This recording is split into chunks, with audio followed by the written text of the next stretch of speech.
Oso pozik nago metodologia honekin, meak oso motibatuta daude eta oso ondo erantzuten dute metodo hori, orduan oso pozik nago.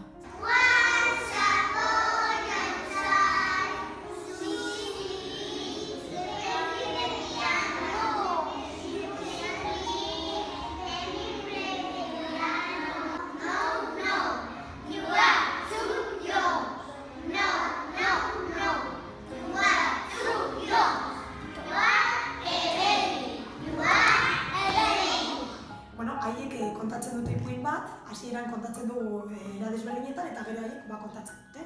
Ulertzen dute gestuekin eta leku desberdinetan jartzen ezelako, eta orduan pertsonaia desberdinak antzezten dituztelako.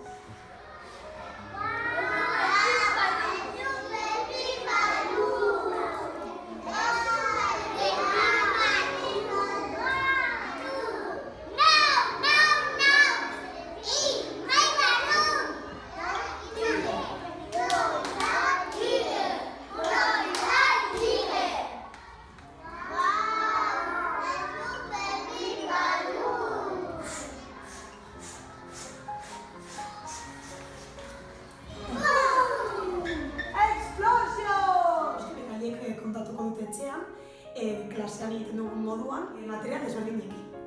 Ipuintxo batekin, edo papet ziatel batekin.